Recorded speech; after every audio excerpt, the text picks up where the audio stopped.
오늘 우리에게 주신 하나님의 말씀입니다. 마가복음 1장 29절에서 31절까지 말씀이 되겠습니다. 마가복음 1장 29절로 31절까지 말씀입니다. 우리 세 절 말씀이 됩니다. 그래서 우리 한 목소리로 함께 봉독하도록 하겠습니다. 화면 보시고 또 성경책 보시면서 한 목소리로 봉독합니다. 회당에서 나와 곧 야고보와 요한과 함께 시몬과 안드레의 집에 들어가시니 시몬의 장모가 열병으로 누워 있는지라 사람들이 곧 그 여자에 대하여 예수께 여짜오는데 나아가사 그 손을 잡아 일으키시니 열병이 떠나고 여자가 그들에게 수종드니라. 아멘. 믿음 생활을 하신 지 오래되시지 않으신 분들, 그래서 이 믿음의 본질 혹은 이 죄에 대한 기본적인 것들이 정리되지 않은 분들이 종종 이렇게 질문을 합니다. 목사님, 어디까지 하는 게 죄이고 어디까지는 죄가 안 됩니까? 라고 물으시는 분들이 있어요. 죄의 경계선을 알려주면 신앙생활을 하는데 좀 도움이 될 것 같습니다 라고 말하시는 분들이 있어요. 근데 그 질문의 속내를 알아보면 두 가지 뜻이 있어요. 하나, 긍정적인 의미에서는 여기까지 넘어갔으면 죄가 되니까 내가 그 경계선을 좀 넘지 않아야 되겠다 라고 하시는 분들이 있고요. 또 반대로는 거기까지만 넘지 않으면 죄가 안 되니까 내가 그 근처까지는 내가 좀 가보겠다 라고 하는 분들이 종종 있어요. 만일 두 번째 의도라고 한다면 우리는 조금 생각해 볼 필요성이 있습니다. 이런 거죠. 위험한 낭떠러지가 있다면 그 낭떠러지 가까이다 집을 짓는 게 과연 안전할까 안전하지 못할까 라고 하는 거죠. 낭떠러지가 위험한 것을 아는 사람은 그 근처에 집을 짓지 않게 되는 것과 똑같습니다. 죄의 실체를 우리가 정확하게 깨닫게 되어지면 가능하면 죄로부터 멀리 떨어지려고 하지 그 경계선에서 우리가 내 삶을 집짓고 내 하루하루의 삶을 그렇게 만들어가지는 않는다라고 하는 거예요. 오늘 우리가 함께 읽은 본문이 죄와 직접적으로 연관되어 있지 않지만 우리의 연약함이 죄와 함께 연결될 때 얼마나 위험할 수 있는지를 보여주는 대표적인 말씀 가운데 하나입니다. 오늘 좀 그런 측면에서 오늘 말씀을 함께 좀 풀어가려고 합니다. 오늘 이 본문과 관련해서 제일 첫 번째 먼저 생각하고 싶은 것은 죄는 우리를 쓰러뜨리고 고통을 안겨줍니다 라고 하는 겁니다. 오늘 30절 말씀 보니까 이렇게 되어 있어요. 시몬의 장모가 열병으로 누워있는지라 사람들이 곧 그 여자에 대하여 예수께 여짜온대 이렇게 말씀해 주셨습니다. 예수님께서 어느 날 이 가버나움 회당에서 나와서 야고보와 요한과 함께 시몬과 안드레의 집에를 이제 방문을 한 거예요. 그랬더니 시몬의 장모, 베드로의 장모가 열병에 걸려서 누워 있는 거예요. 그리고 대부분의 이 학자들은 이 시몬의 장모의 이 열병이 풍토병의 한 가지다라고 말하는데, 특별히 렌스키라고 하는 신학자는 이 구절을 이렇게 주석을 했어요. 이 시몬 장모가 열병으로 누워있다라고 하는 것을 단순하게 해석하면 곤란하다. 이것은 육체적으로 이 병이 힘들어서 누워있는 것을 넘어서서 쓰러졌다, 굴복했다, 패배했다라고 하는 의미라고 이렇게 해석을 했어요. 그러니까 이 베드로의 장모는 단지 풍토병에 힘이 들어서 아픈 것 때문에 누운 것이 아니라 그것 때문에 어떤 권세에 의해서 쓰러져서 마음까지 무너진 상태를 의미한다 이렇게 해석했어요. 그러니까 몸이 아픈데 마음이 연약해지게 되잖아요. 그리고 어떤 것에 의해서 공격당해서 삶의 소망까지 생명력까지 잃어버리게 된 상태가 이 상태이다 이렇게 말해주고 있고요. 그리고 놀랍게도 마태복음, 마가복음, 누가복음도 이 본문을 기록해 놓았어요. 근데 누가복음 4장 38절은 이렇게 기록해 놓았어요. 예수께서 일어나 회당에서 나가사 시몬의 집에 들어가시니 시몬의 장모가 중한 열병을 앓고 있는지라 사람들이 그를 위하여 예수께 구하니. 누가는 뭐라고 했냐면 중한 열병을 앓고 있다 이렇게 말하고 있고, 39절에 가면은 그 예수님께서 이 열병을 향하여 꾸짖으셨다 이렇게 말씀해 주고 있어요. 여기서 앓고 있는 자라라고 누가복음에 번역된 이 헬라어 말이 슈메 코메네라고 하는 말인데, 이것은 뭐인가 하면 악한 영의 영향을 받아서 지금까지 죄에 사로잡혀 있다. 그래서 이 꾸짖었다는 말은 뭐예요? 이 악한 영을 향해서 이야기한 것과 연관된 말이기 때문에 이 질병의 문제가 뭐로 넘어갔는가 하면 죄의 연관성이 되어서 죄에게까지 넘어가서 지금도 여전히 이렇게 아픈 가운데 넘어져 있는 상태이다, 이렇게 해석해 놓았다라고 하는 거예요. 그러니까 시몬의 장모가 죄 때문에 질병을 얻었다는 게 아니라 어떤 질병 때문에 지금 몸이 아픈데, 몸이 아프니 마음이 약해졌고, 마음이 약해진 틈을 죄가 공격해서 그를 쓰러뜨리는 상태다, 이렇게 해석하는 게 좀 더 합당하다라고 하는 거예요. 그리고 우리는 여기에서 죄의 특징을 발견하게 됩니다. 죄는 우리를 쓰러뜨리려고 공격할 때 그 사람이 가지고 있는 연약한 부분들을 가지고 공격한다는 거예요. 그것이 어떤 사람에게 연약함이 질병일 수 있고요, 어떤 사람에게는 가난일 수 있어요, 어떤 사람에게는 관계 문제이고, 어떤 사람에게는 그가 가지고 있는 상처일 수 있고 쓴뿌릴 수 있다는 거예요. 그게 무엇이든 그게 그 사람의 연약함의 문제가 되어지면, 죄는, 사단은, 공중권세 잡은 자는 그 약한 부분들을 가지고 공격해서 단순하게 육신의 아픈 문제를 뛰어넘어서 마음까지 무너지게 하고 생명력까지 무너뜨리는 그 일들로 작용한다는 거예요. 시몬의 장모만 그런 게 아니고 오늘 우리도 그럴 수 있다고 하는 겁니다. 동일한 질병이 있어도 사람이 똑같이 반응하지 않잖아요. 어떤 사람은 질병으로 고통과 아픔 가운데 있지만 마음을 추스리고, 그리고 인생과 믿음과 내일의 계획도 가지고 있어요. 그런 과정 속에서 감사도 하기도 하고요, 하나님을 찬양하기도 해요. 그런데 어떤 사람은 마음까지 무너지고 생명력까지 무너져서 마치 소망이 없는 것처럼 그렇게 살아가는 사람들이 있지라고 하는 거예요. 죄는 그렇게 사람의 연약한 것을 공격해서 무너뜨리게 한다라고 하는 겁니다. 그리고 이 죄가 우리의 질병과 경제적인 문제와 습관과 상처와 생각, 그리고 사회 구조 문제와 같은 여러 가지 연약한 우리의 부분들을 공격하는데, 그때 공격하게 되면 우리 마음속에 흔적으로 남게 되는 게 있는데, 그게 무엇이고 하면 고통이라고 하는 거예요. 그런데 이 죄가 우리의 연약함을 침투해서 우리로 하여금 고통을 남겨주는 게 이 죄의 궁극적인 목적이 아니라 우리로 하여금 삶을 망가지게 한다는 거예요. 그래서 내 인생 끝난 거야, 나는 소망이 없어, 나는 이렇게 무너져 가는 것 같아 라고 말하는, 그렇게 무기력하게 우리를 만드는 속성이 있고, 그것이 목적이라고 하는 거예요. 그리고 지금 베드로 장모는 그런 상황 가운데 놓여져 있다라고 말씀해 주고 있습니다. 그래서 우리가 그렇게 연약한 존재이기 때문에 오늘 이 베드로의 장모는 질병의 문제로 연약함 가운데 있지만, 우리는 여러 가지 다양함 속에서 연약한 가운데 있는 존재들이기 때문에, 그런 우리가 죄에 가까이 가 있지 않아야 될 이유가 뭐예요? 죄가 그렇게 연약함을 가지고 우리를 무너뜨리고 넘어뜨리기 쉽기 때문이라는 거예요. 그래서 우리가 연약함을 아는 사람일수록 뭐예요? 죄의 경계선에서 내가 놀겠다라고 말하는 게 아니고, 죄는 가능하면 멀리 떨어지는 게 중요하다는 거예요. 가끔씩 믿음 생활을 안 하는 사람들에게 교회 다니세요? 왜 교회 안 다니세요? 라고 물으면 이렇게 종종 대답을 해요.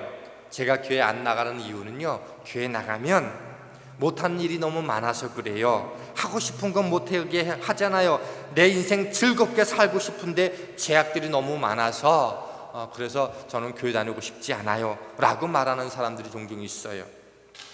죄와 가까이 할 일이 내 인생 가운데 부지기수인데 그렇게 못하게 될 일이 너무도 많은 게 싫다는 거예요. 불편하다는 거예요. 그런데요, 더 놀라운 것은 그리스도인들도 그런 분들이 되게 많다는 거예요.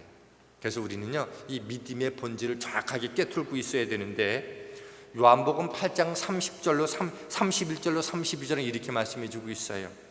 그러므로 예수께서 자기의 믿은 유대인들에게 이르시되 너희가 내 말에 거하면 참으로 내 제자가 되고 진리를 알지니 진리가 너희를 자유케 하리라, 이렇게 말씀해 주고 있어요. 진리를 우리가 온전히 깨닫게 되어지면 참 자유한 삶이 무엇인지를 알게 된다는 거예요. 그런데 그 진리를 깨닫지 못하면 모든 것들을 속박으로 구속으로 생각한다는 거지요. 우리 인생을 무너뜨리는 것이 무엇인지를 깨닫게 하고 우리 인생이 어떻게 해야 진정한 행복인지를 깨닫게 해줄 때 우리의 믿음 생활의 본질로 들어가게 되는 것 아닙니까? 그런데 잠시 동안 죄악이 우리를 유쾌하게 하고 잠시 동안 우리를 행복하게 하지만 시간이 지나면 공허하게 되는 그것에 우리가 빠지는 것이 아니라 인생의 진정한 가치가 어디 있는지를 알고 그렇게 살아가는 것, 그게 믿음 생활이고 그리스도의 본질이라고 하는 거예요.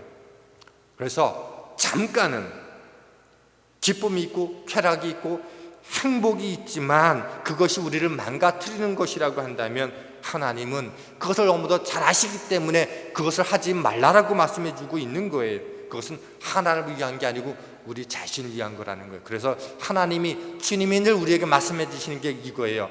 내가 거룩하니 너희도 거룩하라고 하는 거예요.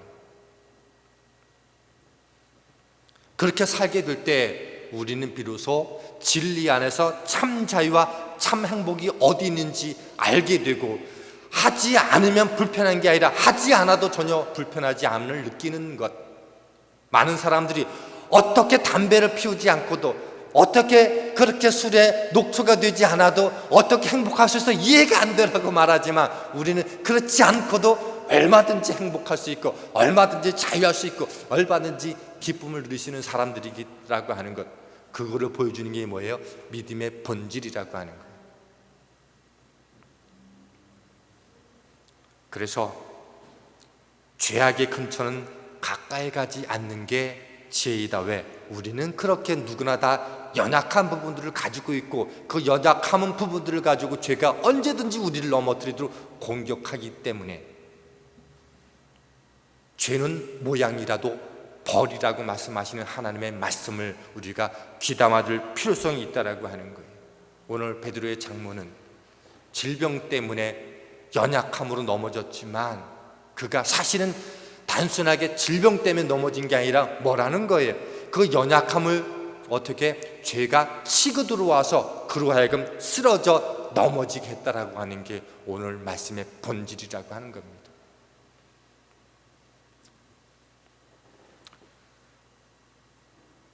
그럼에도 불구하고 우리는 우리의 연약함 때문에 죄의 무게에 넘어지고 쓰러질 때가 있어요.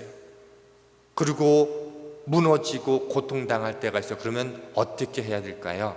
두 번째 생각할 것은, 우리가 어떤 문제로 고통당하게 될 때, 그래서 상실 가운데 있게 될 때 우리가 할 첫 번째 일은, 그리고 마지막 일은 예수님 앞에 나가야 된다는 겁니다. 오늘 마가복음 1장 30절 말씀 보면 시몬의 장모가 열병으로 누워있는지라 사람들이 그 여자에 대하여 예수께 여짜온대 라고 말했어요. 예수께 여쭈었다는 거예요. 사람들이 예수님께 아뢰었다라고 하는 거예요. 그리고 누가복음 4장 38절은 예수께서 일어나 회당에 나가사 시몬의 집에 들어가시니 시몬의 장모가 중한 열병을 앓고 있는지라 사람들이 그를 위하여 예수께 구하니, 동일하게 여기에서도 사람들이 그 문제를 가지고 예수님께 아뢰었다는 거예요. 문제를 가지고 예수님께 나갔다라고 하는 거예요. 베드로 장모가 병에 쓰러졌어요. 그리고 그것으로 인해서 마음까지 무너졌어요. 생명까지도 위태위태하게 만들었다는 거예요. 그때 어떤 일이 일어났는가 하면 사람들이 그 문제를 가지고 예수님께 간구해서 예수님께 나갔다는 거예요. 어떤 이유이건 삶이 무너질 때 우리의 최선의 처방은 뭐다? 예수님께 문제를 가지고 알아야 된다라고 하는 거예요. 그리고 결과적으로 베드로 장모는 회복이 되었다라고 하는 거예요. 오늘 우리도 동일해요. 우리가 우리의 연약함 때문에 더 깊은 영적인 부분들이 공격받게 되면 우리는요 쓰러질 수밖에 없어요. 베드로 장모도 쓰러졌지만 우리도 쓰러질 수밖에 없는 존재라는 거예요. 우리가 그렇게 연약한 존재이니까 그렇게 되면요 대부분은요 마음까지 무너지게 돼 있어요. 이때 생명 되신 예수님께 나오는 것이 바람직한 길이라고 하는 거예요. 나 혼자 나갈 수 없으면 누가 나가야 되는 거예요? 동력자들이, 함께 믿음의 길 걸어가는 사람들이 그 문제를 가지고 예수님께 나아가는 거라는 거예요. 그게 뭐예요? 중보의 능력이라는 거예요. 전 여러분의 삶의 자리에서 그래서 신실한 믿음의 중보자를 함께 가지고 있는 것만큼 소중한 일은 없다라고 하는 거예요. 근데요 제가 말씀을 준비하다가 오늘 본문과 직접적인 연관되어 있는 본문은 아니지만 성경에 보면 이 하나님과 우리, 예수님과 우리의 관계를 포도나무로 비유해 주는 부분이 있어요. 그런데 에스겔에 특별히 그 놀라운 그 어떤 이 일들을 15장에서 보여주고 있는데 이 묵상하고 준비하다가 이것을 하나 깨닫게 된 은혜가 있었어요. 그게 무엇인가 하면 보통 우리 포도나무라고 그러잖아요, 그죠? 근데 원래는요 포도는 이 넝쿨이지 나무가 아니에요. 그래서 원래 이 포도 넝쿨은 가만히 내버려 두면 넝쿨은 땅으로 이렇게 묻혀서 자라가게 되어 있는 거예요. 그렇게 되어지면 포도의 열매는, 열매가 생명인데 열매는 좋은 열매를 맺을 수가 없어요. 그런데 이 포도 넝쿨이 좋은 열매를 맺으려면 딱 한 가지 방법이 있어요. 그게 뭐인가 하면 버팀목을 해줘서 이 넝쿨이 하늘로 자랄 수 있도록 해주는 거예요. 그럴 때 좋은 열매가 맺혀질 수 있다는 거예요. 그래서 우리는 그것을 가지고 나무의 특징은 뭐인가 하면 하늘로 자라고 옆에서 가지가 나오는 걸 가지고 나무라고 말하는데 포도나무는 결코 나무가 아니고 넝쿨인데 나무라고 하는 이유는 뭐다? 버팀목으로 때문에 하늘로 자라서 가지가 뻗어주고 거기에 좋은 열매를 맺을 수 있기 때문에 우리는 포도나무라고 말하는 거예요. 여기에 놀라운 비밀이 있어요. 포도나무의 핵심은 열매인데 좋은 열매를 맺기 위해서는 반드시 한 가지가 없으면 좋은 열매가 안 된다는 거예요. 나무라고 말할 수 없다는, 그게 뭐예요? 버팀목이라는 거예요. 무슨 얘기예요? 포도나무를 주님과 우리와의 관계를 해주신 이유는 그분이 포도나무이고 우리는 가지라는 단순한 이 개념이 아니라 포도나무가 좋은 열매를 맺으려면 딱 하나밖에 없다는 거. 그게 뭐예요? 버팀목에 연결되어 있어야 된다는 거예요. 오늘 우리 인생이 바른 좋은 열매를 맺으려면 내 인생이 연약해져도 그것이 끝이 아님을 믿음의 온전한 열매를 맺으려면 오직 버팀목이신 예수 그리스도가 우리를 붙잡아 줄 때에만 우리는 비로소 온전한 하나님의 사람으로 열매 맺어질 수 있다라고 하는 거예요. 왜 우리가 그분 앞에 나가야 되는가 하면 왜? 내 인생의 버팀목이 되어주는 것은 예수 그리스도밖에 없으니까.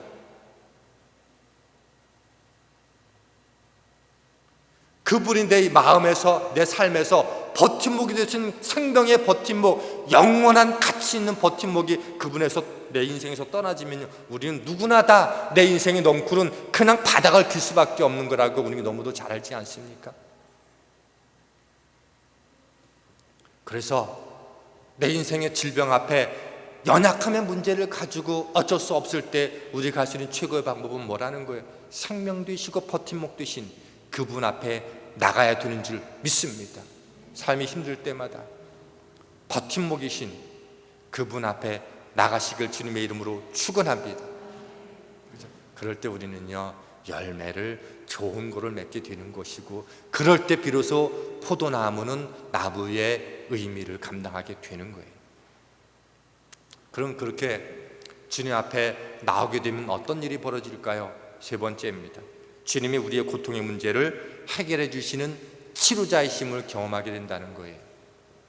마가복음 1장 31절에 보니까 이렇게 되어 있어요. 나아가사 그 손을 잡아 일으키시니 열병이 떠나고 여자가 그들에게 수종드니라. 고통의 문제를 예수님께 나오기 시작하면 생명이시고 권능이시고 버팀목이 되신 그분을 통해서 회복이 일어나는 거예요. 나쁜 열매가 아니라 좋은 열매를 맺게 된다라고 하는 거죠. 그런데요, 마태, 마가, 누가복음이 동일하게 이 본문을 기록해 놓았다 그랬잖아요. 그런데 하나님이 회복시키시는 과정이 조금씩 달라요. 마태복음 8장 15절 말씀에 보면 예수님이 그의 손을 만지시는 열병이 떠나고 여인이 일어나서 예수께 수종드니라. 마태복음은 어떻게 이렇게 놓았는가 하면 예수님께서 그 손을 만지셨다는 거예요. 예수님이 손으로 그 시몬의 장모를 만지셨더니 낫다는 거예요. 그리고 누가복음 4장 39절은 뭐라 그랬는가 하면 예수께서 가까이 서서 열병을 꾸짖으신데, 우리 아프면 김태수 권사님 맨 앞자리 계시니까 아프면 아픈 거 가지고 뭐라 그러지 않잖아요, 그죠? 근데 꾸짖었다는 것은 뭐예요? 이거 영적인 싸움이라는 거예요. 죄와 관련돼 있는 문제라고 하는 것을 아셨기 때문에 영적 전쟁 선포를 하신 거예요. 뭐라는 거예요? 악한 영은 떠날지어다라고 주님이 그렇게 선포하셨다는 거예요. 꾸짖으셨다는 거예요. 그리고 마가복음 1장 31절 오늘 본문을 보니까 이렇게 돼 있어요. 손을 잡아 일으키시니.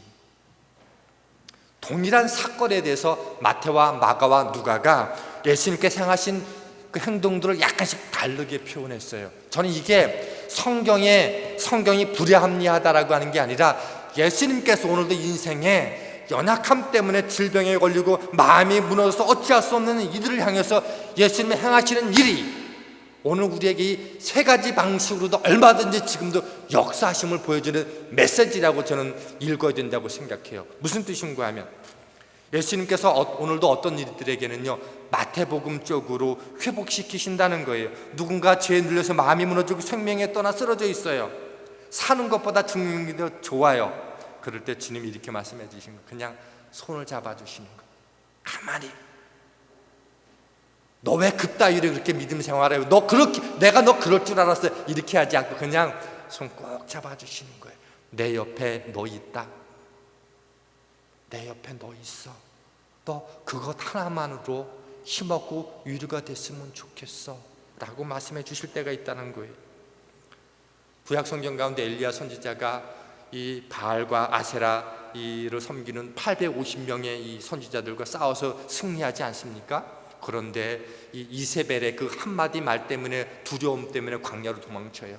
그리고 나 혼자밖에 없다고, 죽고 싶다고 그럴 때 주님께 하신 일이 뭔지 아세요? 먹을 것과 입을 것을 공급하시면서 어떻게 해요? 조용히 만져주시는 거였어요. 하나님이 오늘 우리 인생 가운데 연약함 때문에, 여러 가지 삶의 아픔 때문에 어쩔 수 없어 할 때 때때로 주님은 만져주심으로, 내가 너 옆에 있음을 너가 알았으면 좋겠어, 그렇게 만져주심으로 우리를 치유하실 때가 있다는 거예요. 그리고 어떤 때는 누가복음처럼 죄를 꾸짖을 때가 있다는 거예요. 우리 안에 죄악의 습관들이 있어요. 약한 마음을 꾸짖어 내어 쫓을 때가 있다는 거예요. 죄에 속고 있는데 내가 죄에 속고 있는지도 몰라요. 악한 생각에 사로잡혀 있는데도 그거를 잘 몰라요. 생각이 죄에 결박되어 있는데도 몰라요. 과거에 사로잡혀 있어요. 핑계를 계속 대면서 사로잡혀 있어요. 잘못된 선택에 사로잡혀 있고 나쁜 습관에 사로잡혀 있는데 잘 모를 때, 그럴 때 주님은 단순하게 손 잡는 것만으로 안 될 때 그렇게 말씀해 주신다는 거예요. 더러운 영아 그 몸에서 그 마음에서 떠날지어다.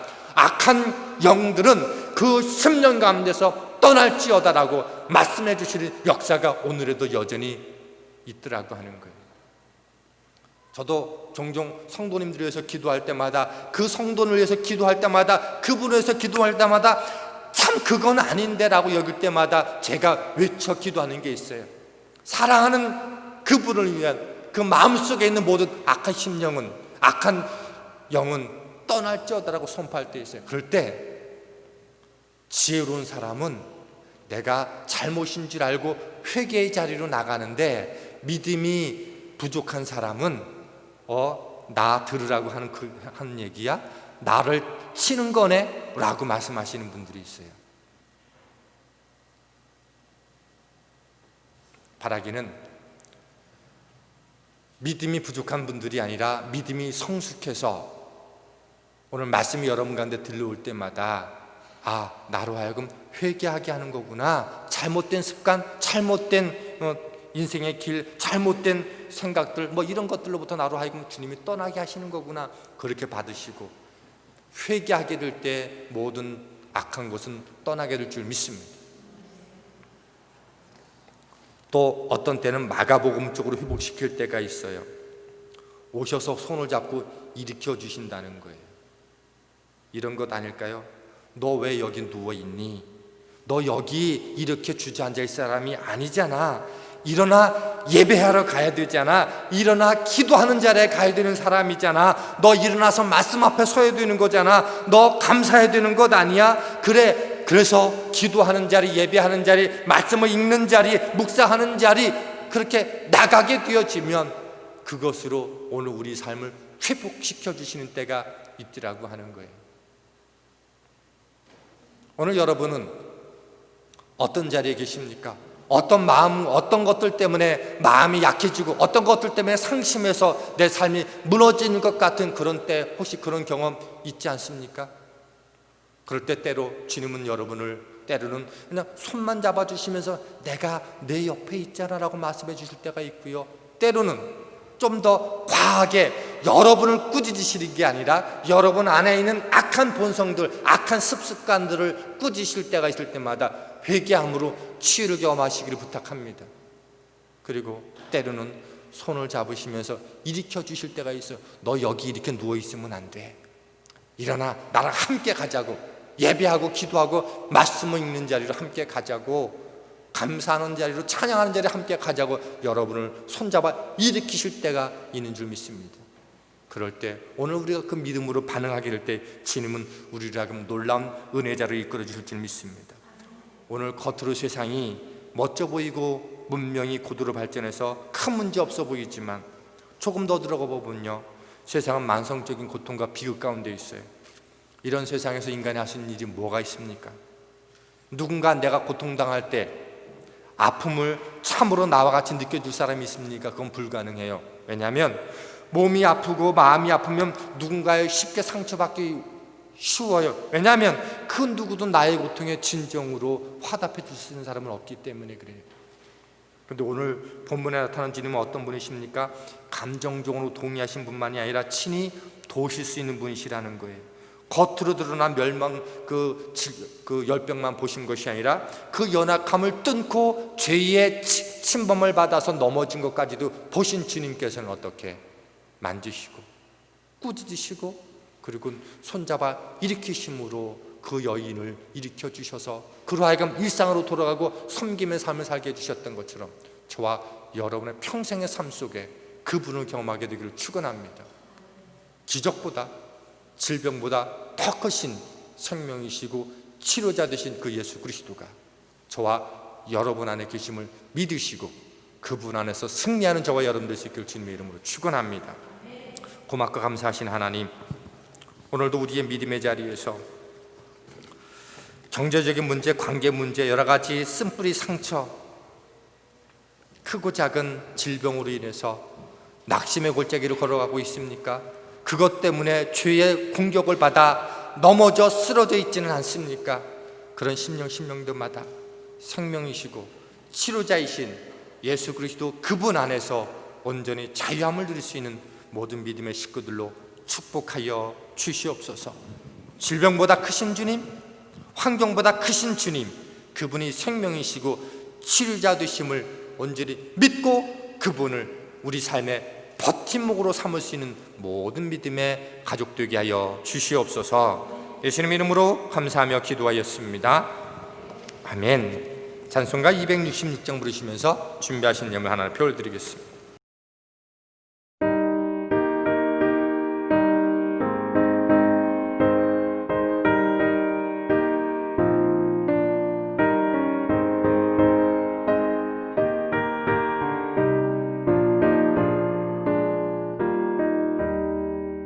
주의 피로 이룬 샘물 참 깊고 넓도다. 구원하는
한 주간 하루하루 우리 인생의 버팀목 되어 주셔서 살게 하여 주시고 생명 얻게 해 주시고 그 속에 크고 작은 삶의 믿음의 열매를 허락해 주셔서 감사드립니다. 오늘 하나님 거룩한 예배자 되게 하여 주셔서 우리의 몸과 마음과 삶을 드리고 버팀목 되어 주신 까닭에 허락해 주신 물질의 열매 하나님 앞에 올려드리오니 하나님께서 그 예물을 기쁘게 받으셔서 다시금 오늘 우리 인생 가운데 풍성한 것들로 채우시는 아름답고 복된 시간 될 수 있도록 인도하여 주시옵소서.